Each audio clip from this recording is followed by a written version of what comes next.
Salam sejahtera Malaysia, berita terkini. Denyut nadi suara rakyat bergema di channel ini.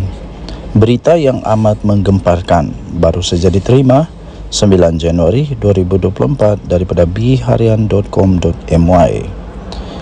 Bertajuk lebih baik MCA keluar BN, kata Teresa Kwok. Berita penuh Kuala Lumpur, seorang pemimpin DAP mengesyorkan MCA keluar Barisan Nasional BN serta memperbaharui hubungan dengan Bersatu dan PAS dalam Perikatan Nasional BN. Naib Pengerusi DAP Teresa Kwok berkata, lebih baik MCA berbuat demikian kerana beberapa tindakan MCA sebelum ini yang didakwa dilihat tidak berprinsip sehingga menimbulkan persepsi orang ramai bahawa MCA agak sesat. MCA agak sesat adalah persepsi orang ramai terhadap MCA. Ia juga merupakan realiti dan dilema yang dihadapi oleh MCA. Oleh itu, Datuk Seri Dr. Wee Ka Siong, Presiden MCA, memang tidak perlu berdalih. Katanya lagi, MCA telah kalah teruk dalam 4 pilihan raya umum PRU berturut-turut sejak 2008 lagi. Tambahnya lagi, ini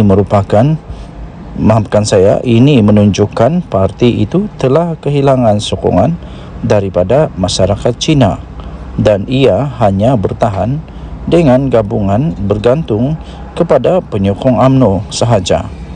Dakwanya dalam satu kenyataan. Media sebelum ini melaporkan Wee Ka Siong menyelar kenyataan Kwok yang mendakwa MCA sebagai sesat. Ka Siong juga dipetik menegaskan bahawa MCA akan terus bersuara dengan kritikan yang membina terhadap kerajaan. Seterusnya, Kwok mendakwa bahawa MCA sebelum ini pernah kuat mengecam DAP kerana bekerjasama dengan PAS bawah Pakatan Rakyat di peringkat negeri. Namun, pada tahun 2020 katanya, MCA bertukar pendirian politik dan menampar mulutnya sendiri dengan bekerjasama dengan PAS dalam kerajaan. Bukankah ini kehilangan arah dan sesat, dakwanya lagi. Sekian berita, denyut nadi suara rakyat bergema di channel ini. Malaysia kita punya, cintai Malaysiaku, kita jaga kita. Jangan lupa untuk tekan butang subscribe, like dan share. Kita jumpa lagi. Salam sejahtera Malaysia. Bye-bye. Salam sejahtera Malaysia. Selamat malam. Bersusun kenyataan media palsu. Bersusun kenyataan media palsu PAS tanda ada orang sedang panik. Siapa yang sedang panik? Ini 8 Januari 2024 daripada sinarharian.com.my. Bersusun kenyataan media palsu PAS tanda ada orang sedang panik. Siapa yang sedang panik? Tindakan membuat dan menyebarkan kenyataan media palsu menggunakan nama PAS menunjukkan ada individu atau pihak tertentu sedang panik dengan parti tersebut. Masalahnya siapa yang keluarkan berita ini? Siapa yang keluarkan? Parti PAS jangan teragak-agak. Kalau ada kenyataan palsu begini, terus buat laporan polis. Jangan kasih biar.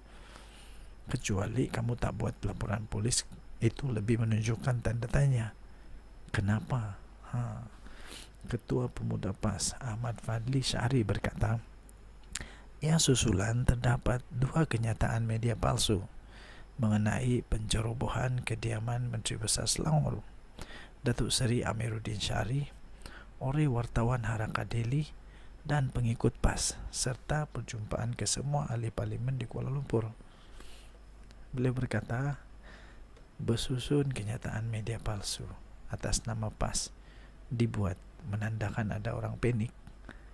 Betulkah atau kamu yang panik? Ada 2 perkara saja. Sama ada memang ada orang yang panik atau sendiri yang panik. Geng-geng ini kuat menipu sampai mereka sendiri percaya penipuan mereka Ini memang dah tahap kronik, katanya menurut hantaran di Facebook pada Isnin. Lebih baik cermin diri dulu lah sebelum cakap orang lain. Tengok dulu cermin diri dulu. Dah berapa banyak pas kalah sekarang dalam zaman fitnah.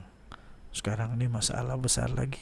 Siti Mastura masih ingatkah dia sedang dalam bahaya karena zaman fitnah tu? Sanusi pun sama. Jadi siapa yang tahap kronik?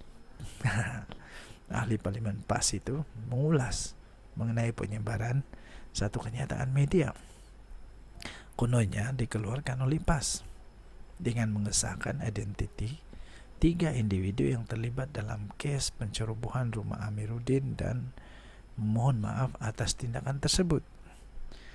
Kenyataan palsu tersebut juga tertulis teguran terhadap parti DAP agar tidak mencampuri urusan PAS kerana pihaknya tampak teragak-agak akan bertindak balas. Kemudian selain daripada itu terdapat juga kenyataan media palsu. Kononnya dikeluarkan oleh Setiausaha Agung PAS Datuk Seri Taqiyuddin Hasan mengenai pendirian parti untuk tidak hadir ke satu pertemuan ahli parlimen di Kuala Lumpur. Jadi itu semua adalah palsu menurut beliau. Kalau palsu, cepat-cepat buat laporan polis. Jadi yang tidak palsu apa? Buatlah kenyataan yang tidak palsu, terangkan dengan jelas.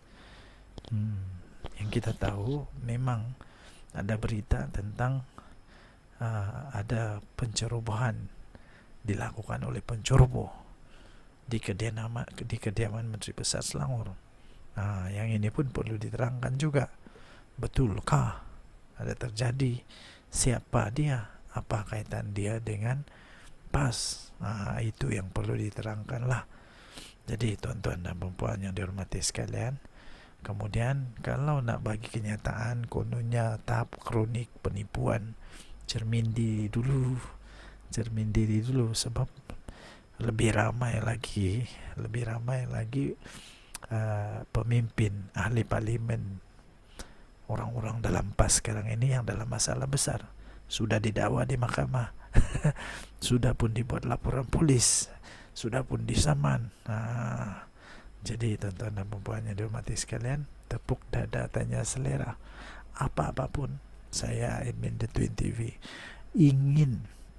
ingin menyatakan pendirian bahwa saya tetap tidak menyokong orang-orang yang membuat fitnah, sama ada dari kerajaan kah, dari pembangkang kah, apa agama sekalipun, apa pangkat sekalipun. Fitnah itu dosa, jangan buat. Sudahlah dosa, salah pula dari segi undang-undang.